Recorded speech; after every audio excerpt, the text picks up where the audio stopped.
Imagine a world 10,000 years from now.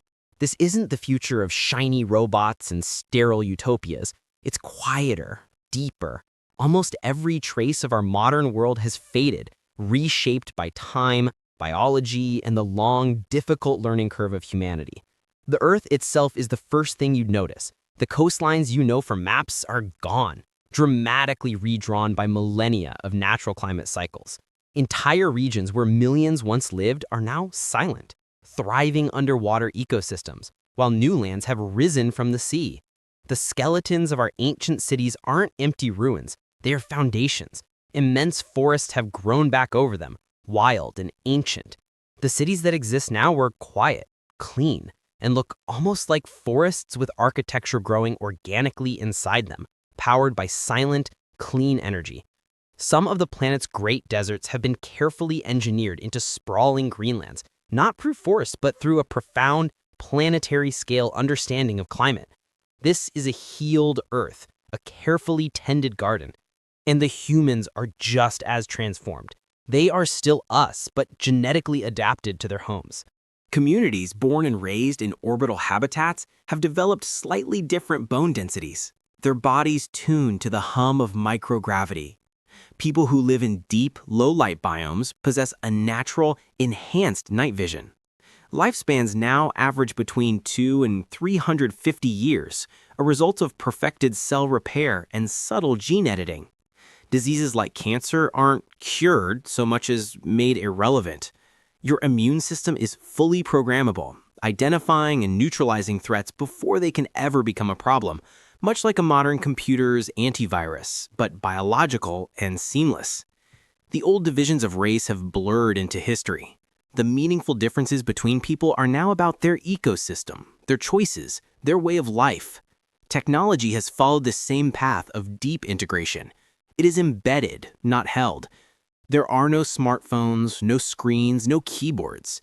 Interfaces are projected directly from neural implants, which are biological, not metallic, grown as a natural part of the human body. Information is retrieved not by searching, but by remembering. Artificial intelligence is no longer a separate system you command. It's woven into daily life as a silent, cooperative memory, assisting your thoughts with the gentle nudge of intuition. You don't ask it a question, the answer simply arrives, like recalling a dream. Energy is drawn from large-scale fusion networks, from geothermal loops tapping the planet's own heat, and from beautiful organic solar organisms, engineered to grow like vines that climb buildings and drink in the sun. Humanity has reached into space, but not with the explosive conquest we once imagined. We aren't spread across the galaxy. That scale is simply too large. Instead, there are stable, mature civilizations on the moon, on a partially terraformed Mars, where you can breathe with a simple mask in some canyons, and in immense, carefully engineered habitats orbiting Jupiter, harvesting energy from the gas giant.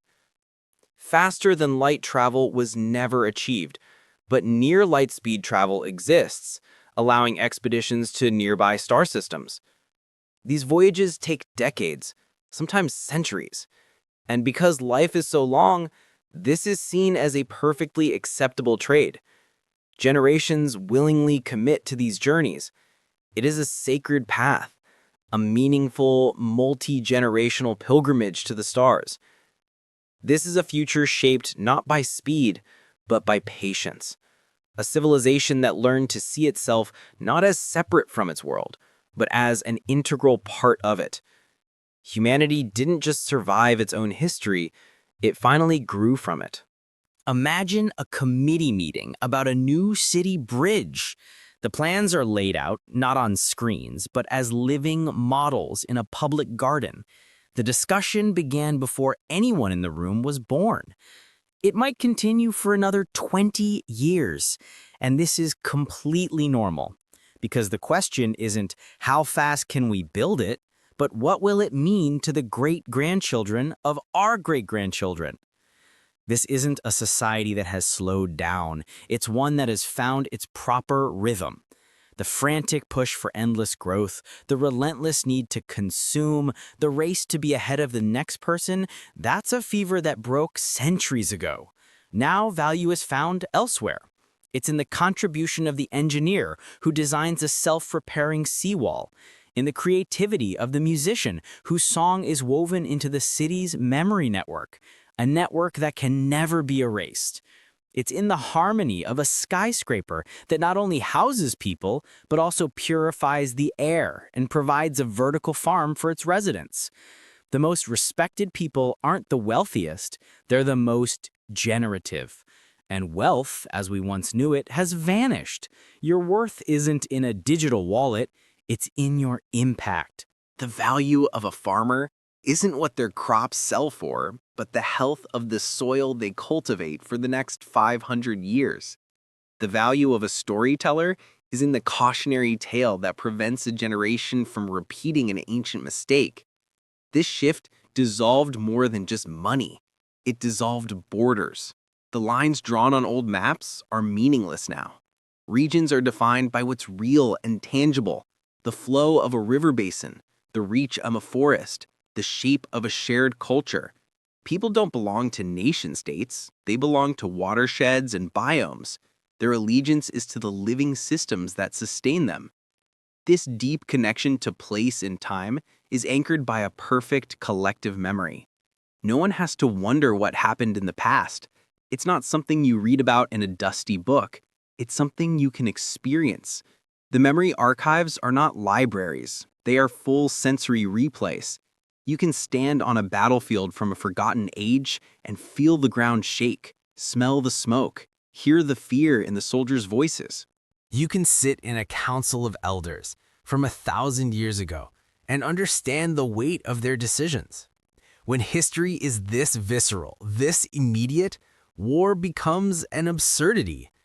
With lifespans stretching for centuries and the full cost of every past conflict accessible to any child, the act of mass destruction is no longer seen as a political tool. It's seen as a symptom of deep insanity. This is the greatest change, the one that underpins all the others. Humanity finally learned patience. We learned to stop reacting and start reflecting. We learned to stop consuming and start cultivating. We learned to stop conquering the world and instead to collaborate with life itself. In letting go of the desperate, short-sighted anxieties that once defined our existence, we didn't lose our edge or our ambition. We didn't become something other than human. We became more deeply human than at any other point in history.